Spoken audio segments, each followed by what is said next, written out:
মানিক মিয়া এভিনিউতে সমস্ত মানুষ জড়ো হয়েছে জানাজার জন্য। জানাজার আগে এক জোহর নামাজ হবে।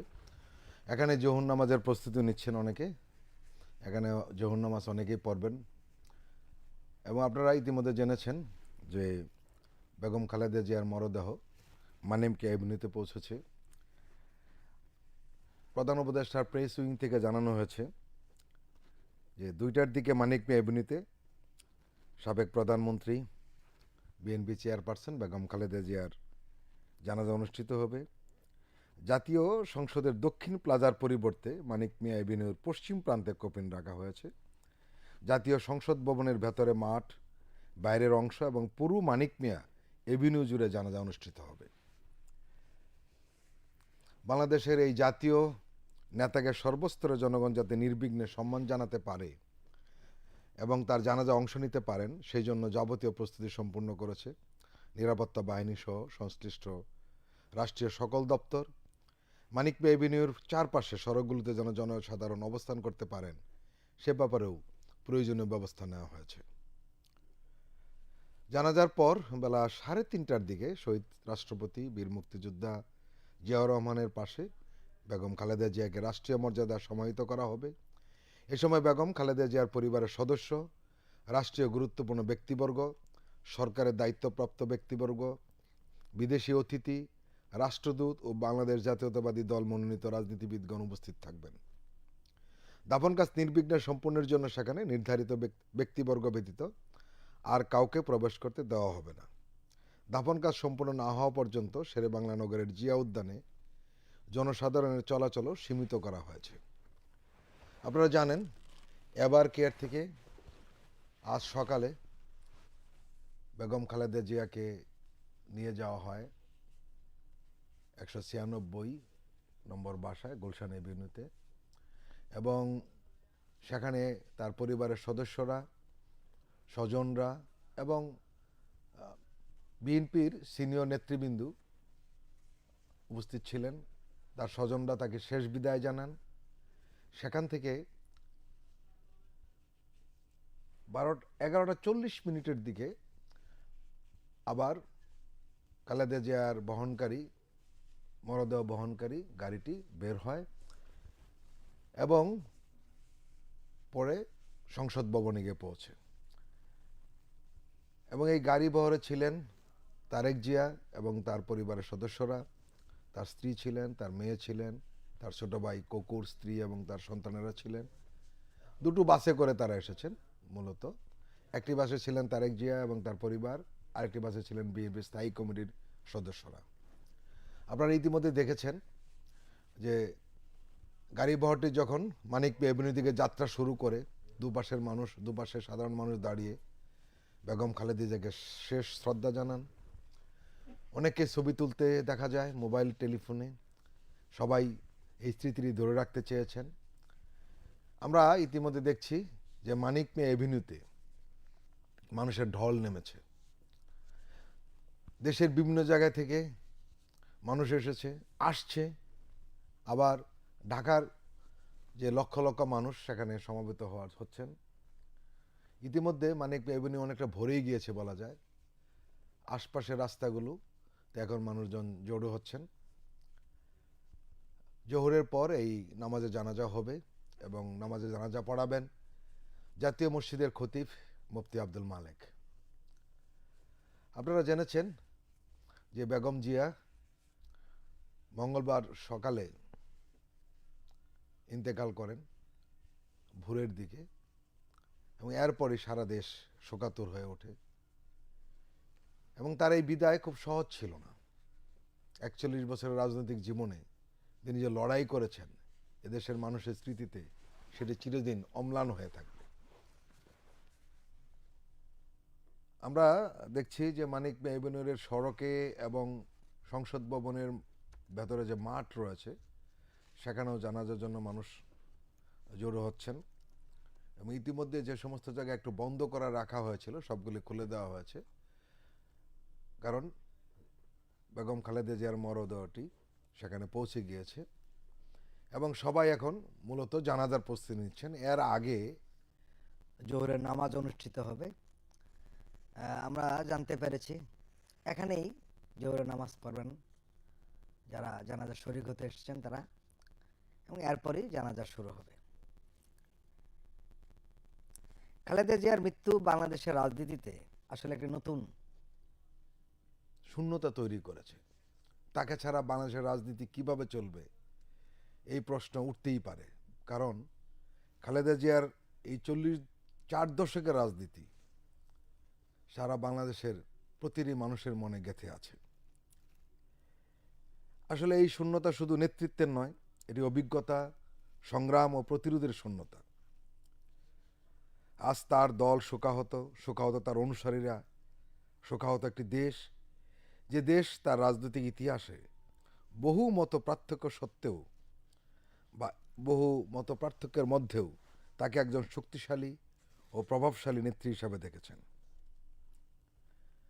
তবে এটুকু নিশ্চিত করে বলা যায়, খালেদা জিয়ার নাম বাংলাদেশের গণতান্ত্রিক রাজনীতির ইতিহাসে স্থায়ীভাবে লেখা থাকবে। তিনি চলে গেছেন, কিন্তু তার সংগ্রাম, তার অবস্থান এবং আপোষহীনতার গল্প থেকেই যাবে। রাজনীতি বদলাবে, প্রজন্ম বদলাবে, কিন্তু গণতন্ত্রের পক্ষে দাঁড়িয়ে লড়াই করার যে সাহস, খালেদা জিয়া সেই সাহসের একটি প্রতীক হয়ে ইতিহাসে থাকবেন। এটা তার রাজনৈতিক জীবনের সবচেয়ে বড় পরিচয়। খালেদা জিয়া, আমরা বলছিলাম যে আপোষের নেতৃত্বের প্রতীক। রাজনৈতিক সুবিধা, ব্যক্তিগত নিরাপত্তা কিংবা ক্ষমতার লোভ কোনোটিই তাকে নীতিগত অবস্থান থেকে সরাতে পারেনি।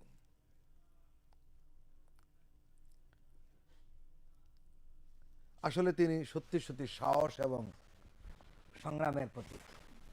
আপনারা জানেন খালেদা জিয়া দীর্ঘ সময় রাজনীতি থাকার কারণে এবং তার গণতন্ত্রের জন্য তার লড়াই, অসম সাহস, এগুলো ছিল সারা বিশ্বে আলোচিত বিষয়। তার নেতৃত্বেই 9 বছরের স্বৈর শাসক এরশাদের পতন ঘটে এবং এর পরপরই তিনি প্রধানমন্ত্রীর দায়িত্ব পান, এবং বলা হয় তাকে বাংলাদেশের সবচেয়ে সুন্দর সুষ্ঠু নির্বাচন ছিল 1991 সালে, এবং সেই নির্বাচনে খালেদা জিয়া জয়ী হয়েছিলেন। বেগম খালেদা জিয়ার মৃত্যুতে বিশ্ব নেতৃবৃন্দ, বিদেশি সরকার ও আন্তর্জাতিক সংস্থাগুলো শোক প্রকাশ করেছে। তার রাজনৈতিক উত্তরাধিকারকে শ্রদ্ধার পাশাপাশি বাংলাদেশের প্রতি সংহতিও জানিয়েছেন তারা। তার মৃত্যুতে গভীর শোক প্রকাশ করেছে জাতিসংঘ, ইউরোপীয় ইউনিয়ন, বিমস্টেক,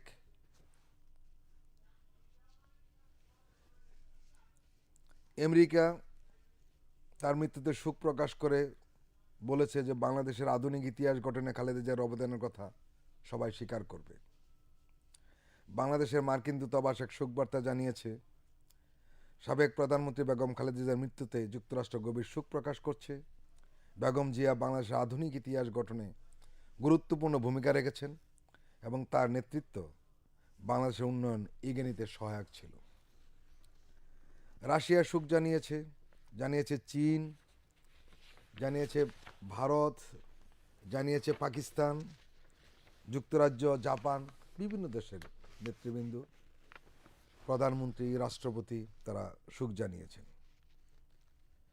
খালেদা জিয়া আন্তর্জাতিকভাবে পরিচিত একটি মুখ। গণতন্ত্রের জন্য তার লড়াই, সংগ্রাম সারা বিশ্বে একটি আলোচিত বিষয় ছিল। বিশেষ করে গত 15 বছর ফ্যাসিস্ট সরকারের বিরুদ্ধে তার অনমনীয় এবং সাহসী অবস্থান সারা বিশ্বে আলোচনার বিষয় হয়ে ওঠে। তিনি কারাবরণ করেছেন, তাকে মিথ্যা মামলা জেল দেওয়া হয়েছে, কিন্তু তিনি আপোষ করেননি। আমরা দেখছি কানায় কানায় পূর্ণ হয়ে উঠছে মানিক মে এভিনিউ। নানা বয়সী মানুষ এখানে যুক্ত হয়েছেন। আমরা অনেক প্রবীণকে দেখছি তরুণদের পাশাপাশি, কারণ এই প্রবীণরা খালেদা জিয়ার রাজনীতিকে খুব কাছ থেকে দেখেছেন, তার উত্থান দেখেছেন, তার সাফল্য দেখেছেন, তার লড়াই দেখেছেন, তার দেশপ্রেম দেখেছেন। তাদের কাছে খালেদাদের অবস্থান একটু অন্যরকম, একটু ঊর্ধ্বে, একটু অনন্য।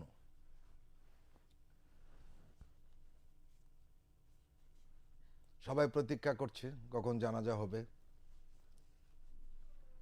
আপনি জানেন সরকার 3 দিনের শোক প্রকাশ করেছে।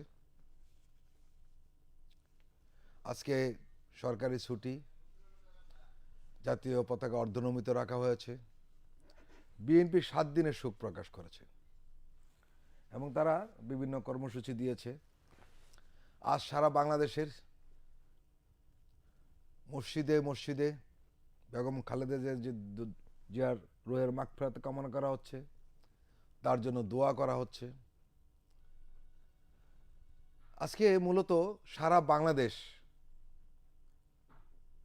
অত্যন্ত শোকাতুর হৃদয়ে তাদের প্রিয় নেত্রী বেগম খালেদা জিয়াকে বিদায় জানাচ্ছে।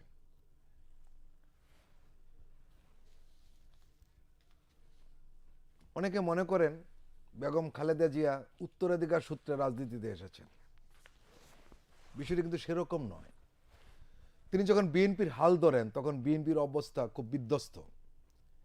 স্বৈরাচারী এরশাদ বিএনকে ভাঙতে চাচ্ছেন, বিভিন্ন নেতাদের নিয়ে যাচ্ছেন। বিএনপি নেতৃত্ব কে দেবেন এই প্রশ্ন যখন উঠেছে তখন সবাই খালেদা জিয়ার সামনে এনেছে। প্রিয় দর্শক, আপনারা জানেন বেগম খালেদা জিয়া সবসময় রাজনীতি একটা অনীহা ছিল, কিন্তু তিনি দেশ এবং গণতন্ত্র বাঁচাতে এই দায়িত্ব নেন। বিভিন্ন নেতৃবৃন্দ তাকে এই দায়িত্ব নিতে বারবার অনুরোধ করার পর তিনি রাজি হন এবং আমরা জানি শহীদ প্রেসিডেন্ট জিয়াউর রহমান বিএনপির প্রতিষ্ঠা করেছেন, কিন্তু এই দলটিকে সত্যিকারের রাজনৈতিক দল হিসাবে কার্যকরী করতে বেগম খালেদা জিয়া মুখ্য ভূমিকা রেখেছেন। আজ সারা বাংলাদেশে বিএনপির যে শাখা প্রশাখা, ইউনিয়ন পর্যায়ে যে তাদের কমিটি রয়েছে, এটি কে করেছেন? বেগম খালেদা জিয়া।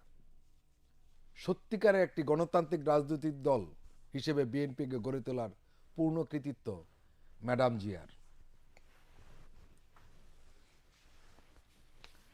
অনেকেই ভেবেছিলেন যে বেগম খালেদা জিয়া গৃহবধূ থেকে এত বড় একটি দলের দায়িত্ব নেওয়ার পরে সামলাতে পারবেন কিনা, কিন্তু আমরা দেখছি যে তিনি সেটা শুধু সামলাতেই সক্ষম হননি, বিএনপিকে দেশের প্রধান রাজনৈতিক দল হিসেবে প্রতিষ্ঠিত করতে সক্ষম হয়েছেন। কারণ তিনি রাজনীতিতে না আসার কারণ হলো শহীদ প্রেসিডেন্ট জিয়াউর রহমানের মৃত্যু তার মনে গভীর দাগ কেটেছিল। তাছাড়া তার পরিবারের পক্ষ থেকেও এ ব্যাপারে অনেকটা নিরুৎসাহিত করা হয়েছিল, কিন্তু দেশের প্রয়োজনে তিনি এই দায়িত্ব নেন। খালেদা জিয়া প্রধানমন্ত্রীর 3 মেয়াদে আলোচিত বেশ কয়েকটি ঘটনা রয়েছে। খালেদা জিয়া রাজনীতিতে অভিষেক 80-র দশকে, সে সময় জানেন এরশাদের সামরিক শাসন চলছিল। এরশাদ বিরোধী আন্দোলনের সময় 3 বার গ্রেপ্তার হয়েছিলেন খালেদা জিয়া। এরশাদ সরকার পতনের পর 1991 সালের 27শে ফেব্রুয়ারি সব দলের অংশগ্রহণে নির্বাচনের মাধ্যমে খালেদা জিয়ার নেতৃত্বে ক্ষমতায় আসে বিএনপি। পরের মাসেই অর্থাৎ 20শে মার্চ বাংলাদেশের প্রথম নারী প্রধানমন্ত্রী এবং মুসলিম বিশ্বের দ্বিতীয় নারী প্রধানমন্ত্রী হিসেবে বঙ্গভবনে অস্থায়ী রাষ্ট্রপতি শাহাবুদ্দিন আহমেদের শপথ গ্রহণ করে ইতিহাস গড়েন বেগম খালেদা জিয়া।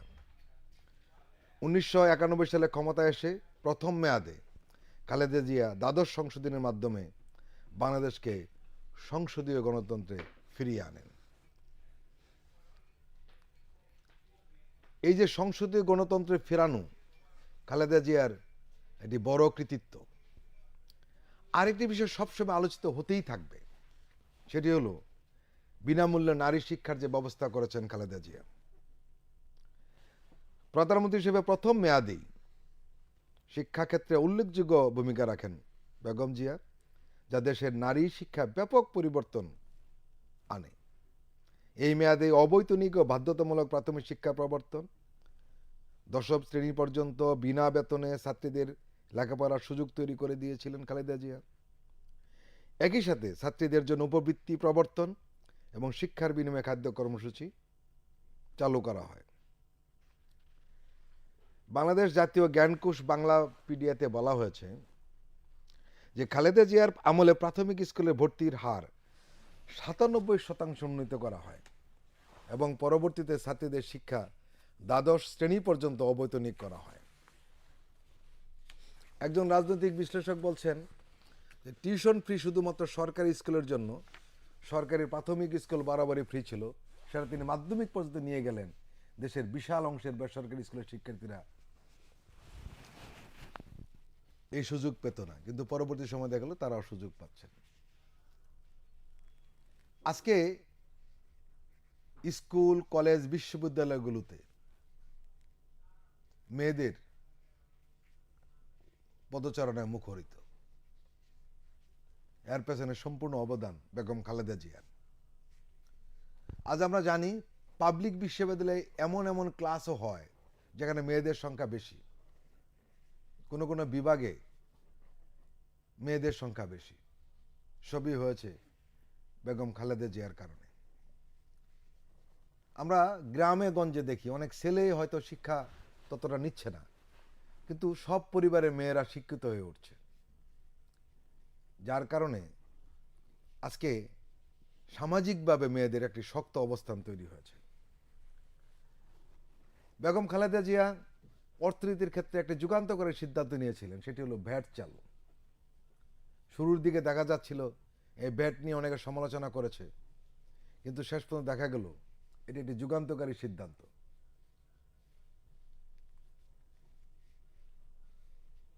তার এই পদক্ষেপ সরকারের জন্য করের আওতা বৃদ্ধি এবং রাজস্ব অনেক বাড়িয়ে দেয়। এবং পরবর্তী সময় যে সমস্ত রাজনৈতিক দল ভ্যাটের সমালোচনা করেছিল, তারা যখন ক্ষমতায় আসে তখন দেখা গেল খালেদা জিয়া প্রবর্তিত ভ্যাট তারা রেখে দিয়েছে। তত্ত্বাবধায়ক সরকার নিয়ে আন্দোলন হয়েছে এবং শেষ পর্যন্ত খালেদা জিয়া এই তত্ত্বাবধায়ক সরকারও প্রবর্তন করেছেন। এখানে একটি লক্ষণীয় বিষয় ছিল, জনমতকে বেগম খালেদা জিয়া সবসময় গুরুত্ব দিতেন।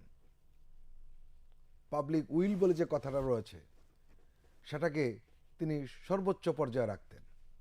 জনগণ চেয়েছিল তত্ত্বাবধায়ক সরকার হোক, দলীয়ভাবে খালেদা জিয়া প্রথম দিকে সেটি না মানলেও কিন্তু মানুষের যে চাওয়া সেটিকে তিনি মূল্য দিতে একদম দ্বিধা করেননি।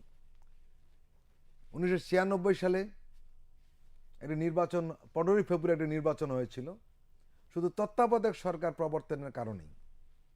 কারণ ওই নির্বাচনটি না করা গেলে তত্ত্বাবধায়ক সরকার প্রবর্তন করা যেত না।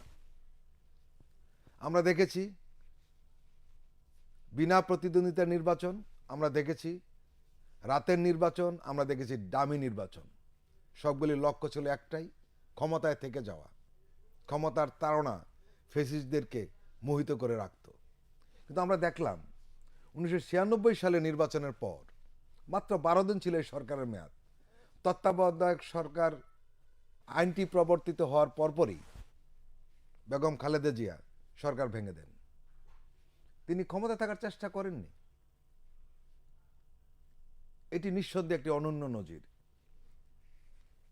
15 ফেব্রুয়ারি নির্বাচন নিয়ে অনেকে সমালোচনা করেন, তারা এই দিকটিকে সামনে আনতে চান না, কারণ এই দিকটি সামনে আনলে বেগম খালেদা জিয়ার কৃতিত্ব হয়। আমরা দেখেছি বারবার তার প্রতিপক্ষ এই বিষয়টি নিয়ে তাকে আক্রমণ করতে দ্বিধা করেনি। আরেকটা পদক্ষেপ নিয়েছিলেন পরিবেশের ব্যাপারে, সেটি খুব আলোচিত বিষয়। 2001 সালের 1 অক্টোবর অনুষ্ঠিত নির্বাচনে বিএনপি নেতৃত্বে 4 দলীয় জোট সংসদে 2/3 অধিক বেশি আসনে জয়ী হয়। 10 অক্টোবর খালেদা জিয়া তৃতীয়বারের মতো দেশের প্রধানমন্ত্রী হিসেবে শপথ গ্রহণ করেন। তৃতীয় মেয়াদে পরিবেশ সংরক্ষণে খালেদা জিয়া নেতৃত্বে জোট সরকার বেশ কিছু উল্লেখযোগ্য পদক্ষেপ নিয়েছিল। এর মধ্যে 2002 সালে পলিথিন শপিং ব্যাগ উৎপাদন ও ব্যবহার